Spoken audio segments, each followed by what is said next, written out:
Hello, everyone. I'm Eric D'Souza, and joining me today on Crime Writers of Canada's podcast is MH Callway. Hi, Madeline. How are you today? Hi, Eric. How are you? I'm good too. So, we are continuing our series of interviewing Crime Writers of Canada members who have been nominated for an award of excellence. Madeline has been nominated for an award for Best Crime Short Story for her story Wisteria, Cottage, which was published in the anthology Malice Domestic. A little bit about Madeline is she's a crime fiction, or her crime fiction has won or been shortlisted for several leading awards, including Crime Writers of Canada's Award of Excellence, the Debut Dagger, and the Derringer. Her thriller, Windigo Fire, was a finalist for the CWC's Best First Novel Award. In 2013, she and Donna Carrick of Carrick Publishing co-founded the Mesdames and now Messieurs of Mayhem, a collective of established Canadian crime writers. They are the subject of a critically acclaimed CBC documentary, The Mesdames of Mayhem, which you can view on CBC GEMs or on YouTube. I'll actually save you some time and I'll put a link to that documentary in the notes to this podcast or video. Also, Madeline and I have chatted before, so I will also include those interviews in our notes. So let's today talk about Wisteria Cottage. It has a very interesting premise. You sent me the beginning of it, and there's a lot going on. So could you tell me a little bit about it? Well, the story is that my heroine, Allison, has recently lost her husband, and she moves in with her eccentric sister-in-law, Verna. And Verna lives in a low limestone cottage, which is thinly disguised Kingston, Ontario. And she likes to spy on her neighbor. And Allison soon begins to suspect that Verna does a little bit more about eliminating the annoyances of her life, and particularly her garden plants. That's saying a lot and little at the same time. Good short storytelling. From what you told me, and even from that, I can tell there's a lot going on. It's almost like if I asked you for a plot of a novel, you could say it was that. But what you have to do in 8,000 words, what a novelist would do in 80,000 words. So I'm wondering if there's like a secret sauce or a key to writing a good short story that's layered. Well, I think a lot of it is that you create another world. One of the things about writing short fiction is that you can create many different worlds. And I think that's what attracted me to short fiction in the first place. I draw on a lot of my own life experiences for the short stories, and not the murders though. you know, but I shamelessly I get inspired a lot by settings, which I did for Wisteria Cottage, and the setting is really my friend Barbara's bed and breakfast, or former bed and breakfast in Kingston, which was called the Stone's Throw. Unfortunately does not exist anymore. But I think too, I if you it forces you to be concise, a short story, that you have to weigh every single word. I went to a seminar by Walter Mosley once, many years ago, and Walter Mosley started out as a poet. In fact, many of the crime fiction writers, the really leading ones like Peter Robinson and Rosemary Aubert, started their literary journey as poets. And so they weigh every single word. And one of the things Walter Mosley said about like every element that you introduce into a short story has to have significance to the plot and to the ending. And I try to bear those things in mind when I do my work. A lot of what you said, in ways, reminds me of interviews I've seen with Alice Munro, who unfortunately recently passed away, and perhaps the queen of short stories. She's definitely rewarded for it, for what she's done in her a beautiful career. Did her style of writing influence you in any way? It definitely did. I was a huge fan of Alice Munro. Being a scientist, I didn't really read what I would call good books. I read a lot of genre fiction mostly. But my mother-in-law introduced me to Alice Munro, and I absolutely adored all of her stories. I think they speak to readers and to people on a very human level. When I read her stories, I always felt, well, this should be a novel. This should really be a novel.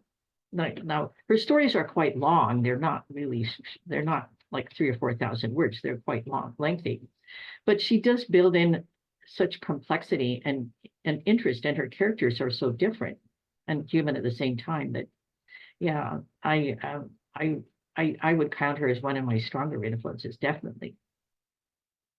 You were telling me, or you teased me a little bit before we hit record, that you had an Alice Munro story. So could you tell us it? Well, Alice Munro, actually, her hometown is Clinton, Ontario, which is right next to Goderich, Ontario, where we have our cottage, our family cottage. And well, it's a bit of a backwater. I mean, Huron County is a total backwater, especially Goderich area. Nobody comes there. There's Kincardine and there's Grand Bend, and then there's Goderich in the middle, and everybody is forgotten about, which is great. So to have a Nobel Prize winner from our part of the world is like totally awesome.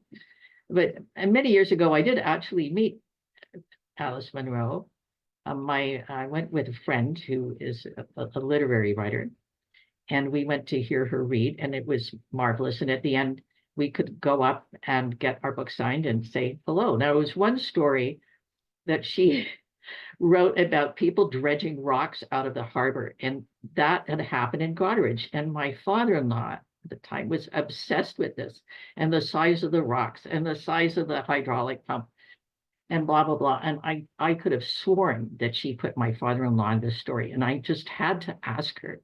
I said, my father-in-law would go down to the harbor and watch them dredging. Did you ever meet this Englishman? About 6 feet tall. And she said, no, actually, the man in the story is my husband. He was obsessed with it too. And she said, I think it's a guy thing. And we had a big laugh over that. She was a wonderful, wonderful lady. Um, maybe maybe they knew each other, husband and father-in-law. They Maybe watched it being I dredged together. talked about the dredging of the harbor, but the other things that she sort of incorporated from the setting in Goderich, there's a place that used to sell there that's just sort of closing now, but for many years a barn they used to sell used furniture, and that figures in some of her stories, like the used furniture on the highway, and I know exactly where that is. The Blythe Festival did a play about her early life as a writer, and that she wrote about sex, which is terrible. And she got into a lot of trouble over it. So that was what the play was about. It's very interesting. Oh, that sounds fun. We weren't going to talk about it, but it's good to hear that the Bonnie Blythe is coming back this year. Yes, I'm very Um, happy that that is. And we, you know, it's always fun for us to get together in the real world, like writers. You know, Zoom is great, but the real world is even better. You know. it's true, and in fact, the Malice Domestic is another festival. I think I read it's from Maryland, and annually they put out an anthology, which is what published this short story of yours. You've been published in several short stories, or in several anthologies, and I'm seeing more and more anthologies being printed, which is fantastic, including many from Canada, from like Superior Shores, Yes. and Mesdames of Mayhem, several other people. But do you feel there's more anthologies coming out? Does that mean that there's more of an appetite for short stories too? Well, I think definitely that people have discovered that anthologies are a very good way for us to get our short stories into the hands of readers. Marketing anthologies can be a little bit challenging. They're often do very well when you link them up with a conference or through libraries actually too. Is a good outlet for them. Yes, I definitely think so. I think people, if people join the Short Mystery Fiction Society in the United States, of course, which is a much bigger population than we have in Canada, there are dozens of anthologies that come out with very different themes. They have themes of music, you know, the Beatles songs, or they have something. I think it was they tried Barry Manilow, but that didn't work. Anyway, not dark enough, I guess. But actually, the Anthony Awards now has a category for best anthology, which I'm really happy to see, and that it's actually being recognized more as a really good venue for short fiction writers. Yeah, I agree. It's great that there's more and more of them coming out, and we get to read more short stories that way. Well, let's talk about another one that's coming out in the near future, the 13th Letter, Yeah, by the Mesdames and now Messieurs of Mayhem. This is, I think, fourth or fifth anthology they've put out at least. And it's actually didn't know this, but you're a founding member of that group. So could you tell us a little bit about the Madame and Monsieur of Mayhem, but also the 13th Letter? oh, I'd be delighted to hear. Yeah, actually, well, Donna and I founded the Mesdames of Mayhem back in 2013 because to deal with social media.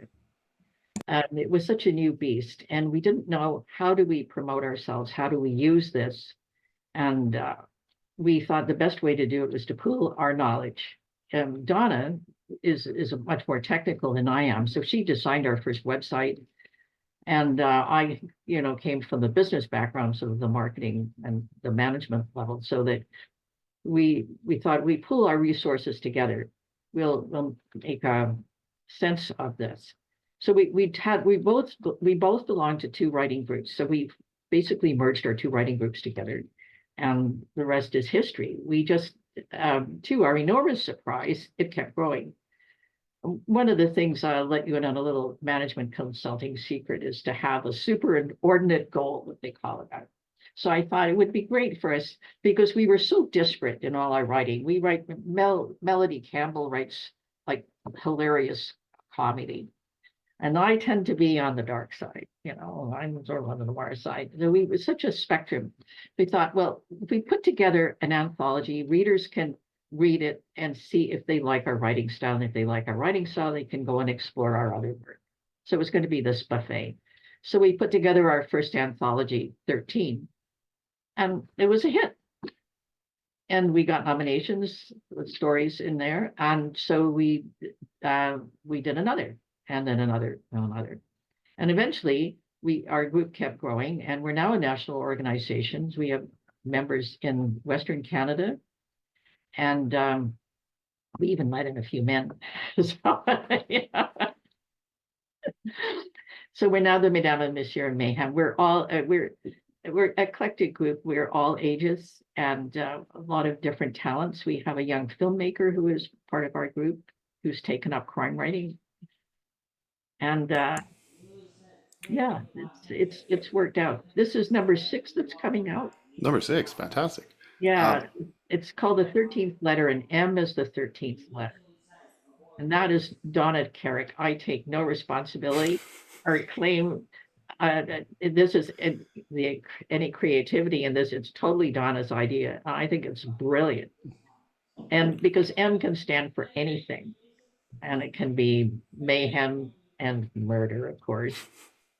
When we do put together our anthologies, we try to purposefully keep the theme broad so that give everybody room to be as creative as possible. And because we're all such disparate writers. You usually use a 13 as a theme. Yeah, I think that's because was that the founding members? There was 13 of you originally? exactly right. It was a kind of it wasn't that creative.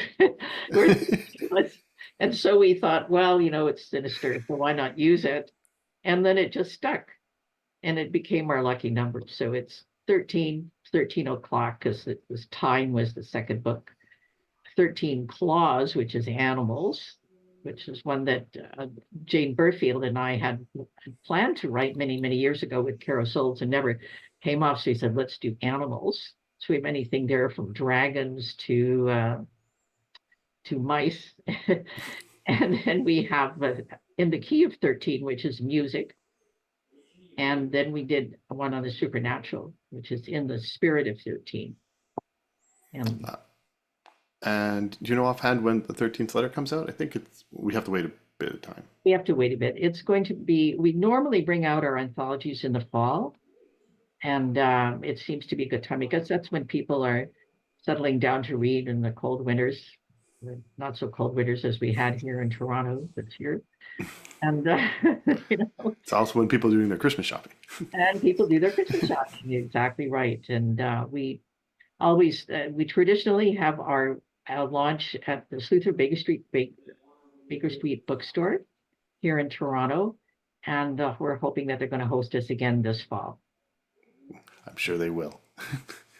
All right. It was a pleasure talking to you, Madeline. I actually enjoyed this one quite a bit. I didn't know what to talk about because there was so much to talk about with you. So I'm glad we were able to squeeze it in. It's always a pleasure, Eric. Thank you so much.